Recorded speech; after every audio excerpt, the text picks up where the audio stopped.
So ladies and gentlemen, please welcome Christopher Richardson.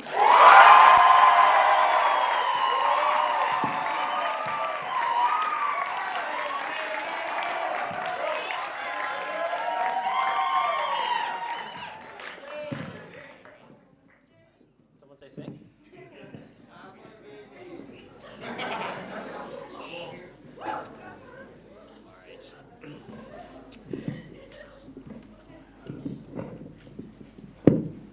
There we go. All right, so picture this. You're in the cockpit of a train, and it's barreling down the tracks. You're alone, and you're in charge of every single move that the train makes. In the faint distance, you see that 5 people are tied to the track, and they're bound helplessly. With how close they are and given your speed, there is no way that you can spare them. That is, unless you pull a lever that is in front of you that'll divert the train down a second track. But the catch? One sole person is tied to your alternative route. The pressure is on and the clock is ticking. The fate of 6 people approaches with every second. There's just you, the people on the track, the train, and the lever. At this point, you have a decision to make. You're faced with a choice. So, what do? Do you pull it? Do you not? These are all answers that YouTube personality Michael Stevens, notable for Vsauce, I'm not sure if you know it, sought to find out in a recent experiment that he conducted. I won't explain the whole methodology, but do note that no one was in fact hurt. Essentially, 6 people were put in the scenario that I've just described, where they are the train conductor, and where they had to make this choice. And they were essentially led to believe that they were actually in charge of the lives of 6 people. So this Michael Stevens, he derived this scenario from a classic problem in ethics known as the trolley problem. And it's been pondered upon by many for over 50 years, and it's instigated discussion around how humans believe and wish they would act, and how they actually act. Now, from a bystander's perspective, this is a relatively simple concept, and it doesn't really seem to be much of a problem at all. If you think about it, it's 5 lives, or it's 1 life. You're probably all thinking, yes, of course you should pull the lever. Why would you sacrifice 5 when you can exchange them for the cost of 1? Now, according to the experiment, this was easier said than done. Like you, the majority of people believe that really, that in this scenario, everyone should pull the lever, and that everyone would in fact pull the lever. But as the cliche goes, actions speak louder than words. So, how many people do you think pulled the lever then? All 6? 5? 4? 3? You think that at least 50% of the people would pull the lever to save 5 in exchange for 1, but no. In reality, only 2 of the 6 subjects pulled the lever. Well, why is that? I'd like you all to think about that just for an instance. Why would the majority of people passively watch 5 lives being taken away when they could have intervened in the slightest of manners to reduce the casualties to 1? It has to do with this great incentive. This great incentive that is so great, in fact, that it can override our own morals. Now, we really, really want to believe that our morals are so high in our hierarchy of priorities that nothing could actually ever surmount them. So then why would someone not pull the switch? It's because of this great incentive. And there are lots of theories that aim to explain why this human behavior occurs, but it really boils down to the following 2 words: abdicating responsibility. Essentially meaning pushing responsibility elsewhere, rationalizing a decision after the fact. As much as we'd like to believe that we will always do the right thing, we can be confronted with a situation where, in order to do said right, we must assume a role of leadership or of responsibility. And for many, this can be very scary. We like the idea of being recognized as the one who does the right thing, but we equally, if not more, fear the possibility of doing the wrong thing.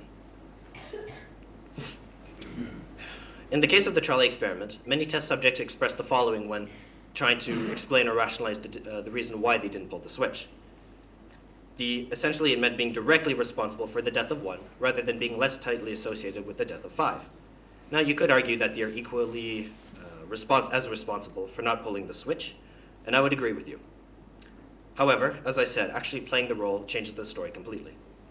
In essence, this fear of external judgment can sometimes cloud our own better judgment, especially in pressing situations.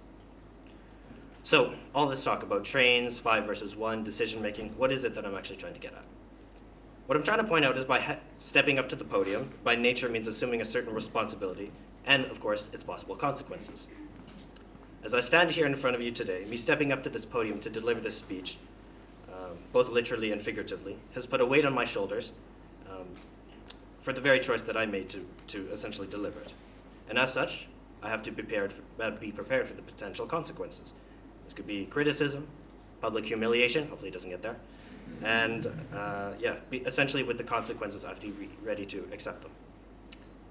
So, while some fears though are more realistic than others, once you're in the hot seat it can be very difficult to distinguish between them. And for this reason, this fear tally, if you will, can seem larger than it really is. It's amplified. Again, in the case of the train conductor, they might see themselves being more responsible for the case of the one death compared to the 5, where in reality we would say that they did the right thing if the lever was pulled. Now, I'd like to tell you a quick little anecdote. So it doesn't have to do with international peace, but more so with personal responsibility. And in the end, I personally believe that the roots of peace lie within the individual. So this all happened about 12 years ago when I was 6 years old, but the message that I pulled from it still sticks with me to this day. So one evening in December of 2006, I was walking with my father and with my auntie through Vancouver, British Columbia, which is somewhat where I'm from. And if my memory serves me, we had just finished dinner and we were on our way to another part of town for dessert, to a dessert parlor. But to get to that place, we had to cross the Burrard Street Bridge, which connected the main section, the downtown Vancouver, to a little sub-neighborhood called Quetzalano. But as we began our traverse across the bridge, we noticed a strange sight about 100 yards in front of us. I can still clearly picture the scene to this day, but I still remember being unable to process it. There was a man with one leg slung up on the railing. And I said to my father, Dad, what's that man doing up there? My auntie replies with, Scott, we should really turn around. We can't be here. But without hesitation, my father answered with a cold and stern no. So, we continued forward. When we were within about 30 yards of this man on the railing, my father told me to wait with my auntie while he kept going. When my dad got to him, my auntie told me to divert my eyes, to look away. I asked her what the man was doing on the railing, and she said that he was trying to take his own life. And as a 6-year-old, I couldn't really fathom why somebody would jump into the cold and frigid waters of the Pacific, especially from such a height.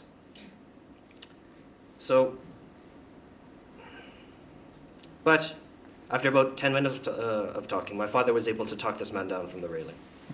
And surprisingly, he called me and my auntie over to greet him with a quick hello, where we exchanged a brief conversation. He was a Scottish man, and for some reason he thought my name was Daniel, and I still remember to this day his words resonating with me. He said, "You're a great man, Daniel." 6 years old, I have no idea what he was saying to me. But after a bit of discussion to ensure that he was of somewhat of a calm and stable mind, we gave him a Starbucks gift card for some coffee, and we were off that evening. So, and we continued on, but when we arrived at the dessert shop, I recall thinking to myself, you have to keep in mind I was 6 years old, and I thought to myself, wow, this man was really about to kill himself. But I hardly understood what that meant at the time, to take one's life. But I knew it was serious from just the air that evening around both my auntie and my father. And it was my first true encounter with a harsh reality, and I feel like that's why it stuck with me to this day. I remember sitting in the cafe and looking at its peculiar decor. The tables, the chairs, the walls, they were all made of this very shiny and reflective steel. So every which way you look, you catch a glimpse of yourself in the reflection. And maybe I'm just looking too far into it, but I feel like a poet would maybe try to find some meaning in this one. But looking back on it, I've realized that evening on that Burrard Street Bridge was much more than simply this disturbing encounter that I had. It was my first time witnessing a very tough choice being made. Not only from the homeless man's part, but from what I take away, also from my father's. While he could have easily agreed with my auntie to walk away and just leave, he chose to continue forward. And he chose himself to involve himself in this situation. And he chose to accept the possible consequences, for example, if the man did choose to jump regardless, that sense of guilt. If I were to universalize this situation, I'd say that my auntie represented the out of sight and out of mind philosophy, which is done understandably so. We'd done nothing to get ourselves into that position, so why would we get our hands dirty? We could have just turned around. But on the other hand, my father had realized that a responsibility had been put upon him, and that it was his moral and human duty to get the man down from the ledge. He was faced with a choice where the ethically correct thing to do was difficult. Though I was young, having witnessed something like this made me realize from an early age that these ethically correct decisions can in fact come at a cost. A certain sacrifice from your part, if you will, and hence why we so often tend to avoid them. If they were easy to make and easy to act on, I think we'd be much better off at the moment. But the truth is that they're not. Whether you look at the microscopic or the macroscopic, these sorts of tough decisions really plague us. Yet, I believe that it's our job to exercise our best ethical judgment, whether it's challenging or not. So, to conclude, this leads me to the question of why the best possible outcome is so often outweighed by the worst. And in my opinion, it's because we're scared. We're scared of responsibility, we're scared of judgment, and we're scared of failure. But now that this phenomenon has actually been explained to you, hopefully more or less clearly, I encourage you to challenge these fears. Yes, it takes courage, and yes, criticism comes along, it's a part of it, and it might not make you feel good 100% of the time. But what I'd like to ask you is, without this, where do we go? I challenge you to find me a situation where progress has ever been made without courage and without leadership. Someone somewhere has always had to assume a responsibility. Without these bouts of braveries, we cease to progress. Now, you might be thinking to yourself, well, Christopher, not everybody has been taught to be a leader or was born to be a leader. But to that I say the following. The leader is not solely the front runner, the one in front of the camera, the one on the front page. A leader is also found in the second row, in the third row, and also in the last row. By the simple act of assuming responsibility, to whatever degree it may be, you are assuming the duty of a leader to some extent, and that in itself takes courage.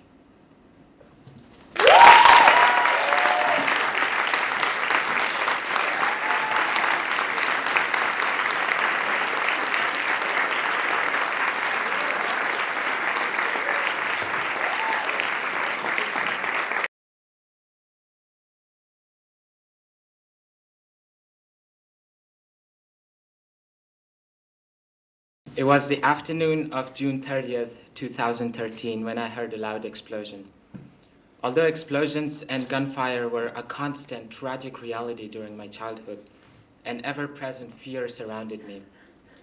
As I mourned the lives of lost ones, I was curious to look beyond the shabby walls of my house and see the aftermath. My mother, however, out of fear and concern, would not let me step outside the house, and confined within, I followed the news on television and looked for updates. As my eyes skimmed through a list of the dead ones, I saw Behrang Yousufi, one of my closest school friends who I knew for more than 5 years. The news of his death devastated me. I felt utterly powerless.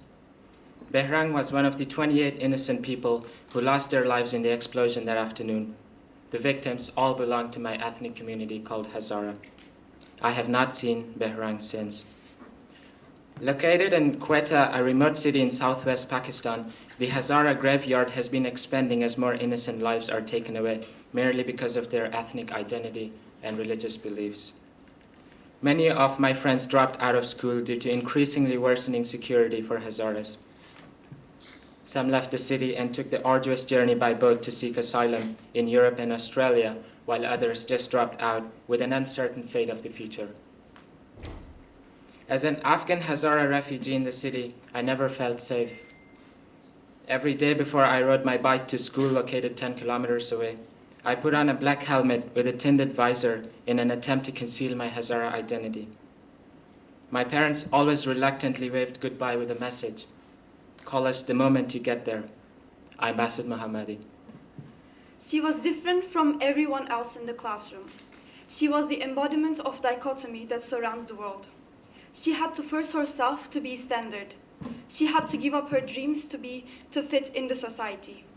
And the code of her society stated, women cannot become scientists. Her parents called her after her grandmother.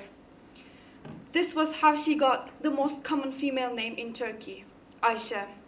Yet, her dreams and ideas were maybe the most uncommon. She was therefore the embodiment of dichotomy and perseverance. I volunteered at Turkish Educational Foundation in the eastern region of Turkey for 2 years, and I met Ayşe there. She would sit in the back row, place a fake annoyance and hatred on her illuminating eyes, but note down every single detail I mentioned about simple mathematic laws and the properties of addition and subtraction. She wasn't that passionate about language classes. She would either draw lines to her small notebook or try to solve the problems that she couldn't finish during our math classes. She never raised her hand or wanted to grab the marker to solve the questions written on the board. One day, for the English class, I printed out the biography of Marie Curie, which was ornamented by small illustrations. The spark in Aisha's eyes could set the world on fire. As I approached her after class, she told me about her dream to become a scientist. She told me about the small experiments she conducted at her house, mixing vinegar with baking soda and watching sugar dissolve in water. Yet she added, "My father told me that the only occupation a woman can pursue is being a mother." As her voice cracked, I turned back to the reality of my country. Many women still do not have a choice in Turkey. I'm İrem Sarı. As abstract and commonplace as the notion of peace may come across, International Peace Conference realizes an urgent need to engage in reconciliation and resolve obstacles and deadlocks that impede our realization of sustainable and lasting peace. As such, the conference's vision to explore the barriers and bridges to peace, spark activism, and develop a keenness to view peace from a multidimensional perspective resonated very closely with my own drive and dream to instill a deeply rooted sense of harmony in an otherwise violent and conflicted city where I lived most of my life. As we look back at the last 3 days of IPC 2018, we observed discussion and reflection on a wide range of topics and matters that in essence are foundational premises for an understanding of our differences, as opposed to their undermining. Our speakers called for courage and pride in the work that we do, for there is so much within and beyond our community to fight for. Our workshops did not just inform us of concerns on different levels, be that global, regional, or personal, they also reminded us of our responsibility in addressing them. But is it still a matter of choice if I have the choice when someone else does not? We live in a world where we have to suffer the consequences of others' decisions. Can you tell me if any minority has a choice in democracy? Can you tell me if your name was your choice or your parents', or did you choose the house you were born in? Could you choose your nationality or the prejudices of people for you? I personally believe life is not a matter of choice. The word choice is a lie that we have been telling to ourselves to block the displeasure of life. The word choice is an impetus that lifts us up and makes us going further with our lives. I do not choose to inhale and exhale, so do I really have a choice in my life? We do not intend to elicit yes or no answers to these questions. IPC is not a mere 3-day conference. It's only a stimulus for further activism, care, and responsibility toward the world around us. Although this is meant as a closing speech for this year's IPC, we urge you to keep on promoting the legacy of collaboration and reconciliation that Ido David and Mohamed Al-Shalada left behind. In these final minutes of IPC 2018, we would like to take the opportunity to thank Director of Studies and Head of Secondary, Tom Oden, for extensively contributing to the 4th year of IPC.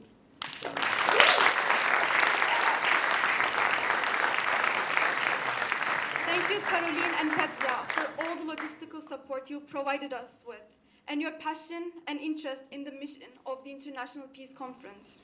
Thank you, Giel. Thank you, Giel, and all other teachers for being a constant source of background support for the IPC team. Thank you, Sandra Yoke, for showing your trust in our conference, promoting it beyond our community, and for inviting sponsors and the press to our event. Thank you, volunteers, for helping us throughout the span of the conference.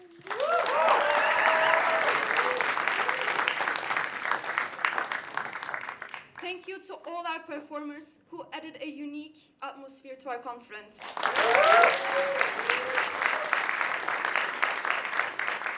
Thank you to our non-teaching staff and the school's administration for helping us in all regards possible.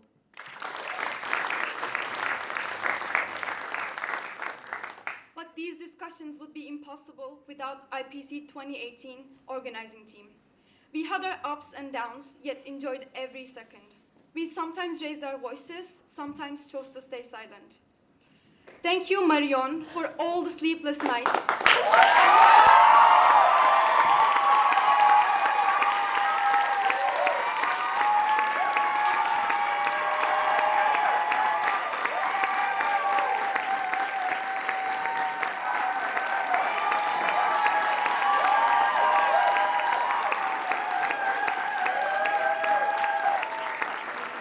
Thank you, Jairam.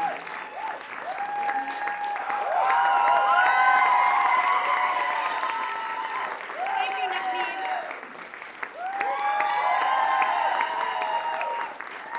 Thank you, Ivy.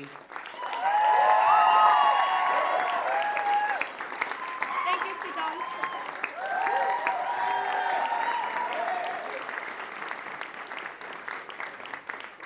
Thank you, Diederik. Thank you, Baru.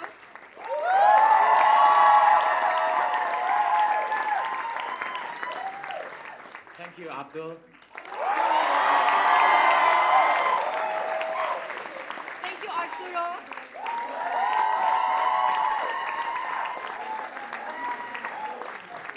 Thank you, Nikki.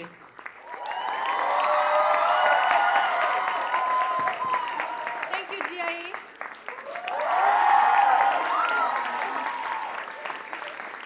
Thank you, Sasha.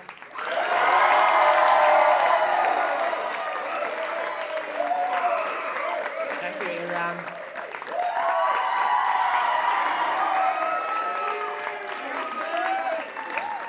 Thank you all for joining us. Joining us.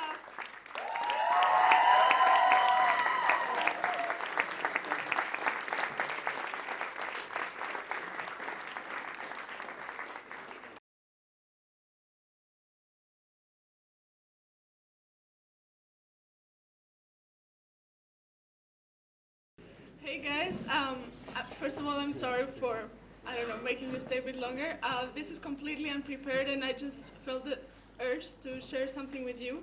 Speaking of a matter of choice, and I'm sorry if my voice is shaking because my heart is beating right now, and it's beating because I feel injustice. And I just wanted to say that, speaking of a matter of choice, we talk about this all the time in conferences and in UWC, and I do believe it is an amazing opportunity for us to broaden our horizons and actually feel what UWC means. At the same time, I feel it's also a matter of choice that we need to take to put this knowledge and all this privilege that we have by attending such events into real life. And the reason why I'm saying this is really because I just want to be another philosophical UWC student, but because conflicts are actually very current, and even though I'm not going to talk about the Israeli-Palestinian conflict, I want to talk about a very simple conflict between Greece and Macedonia, which is, I just learned literally half an hour ago that some Greek people in Maastricht are organizing a protest in Maastricht against Macedonia for our own reasons, which is it is a conflict that I'm not going to talk about because we could talk about it for hours and we could keep arguing about what is wrong and what is right. All I want to say is that it's a matter of choice to go beyond what only your country and your state dictates you to see. And it's a matter of choice to speak out when you see the injustice happening. I don't necessarily say that I agree particularly with what the Macedonian state says either, because I think that they're both very extremist. All I'm saying is that when you can't stand the hate anymore, and when you just don't see the point of hate going on, you need to speak out against it. And I'm saying this because we are very good at talking, but not speaking up necessarily. So, yes, I don't know where I'm going with this because I really hadn't planned it, but I just want to tell you guys that it's really important it is a matter of choice not to see only your own reality, but to also acknowledge other realities. And I'm saying this because I fell into this fallacy myself. I thought that I had really delved into the depth of this conflict when I was back home, and I thought that I had comprehended everything about it. And when I came here, I'm even questioning what is even the point of hating each other just for claiming some roots. So yes, pretty much all I want to say is that it's really a matter of choice, and the choice is on your hands. And this is a very nice event because it is a UWC event. We have a lot of UWC people, and we have a lot of UWC guests, but the world is not a UWC. And while this is happening here today, tomorrow there's going to be a hateful protest against Macedonians by my people in the city I'm living in, and I cannot stand this. So it is a matter of choice and your choice to actually search for your truth and stand up for what you believe. So thank you.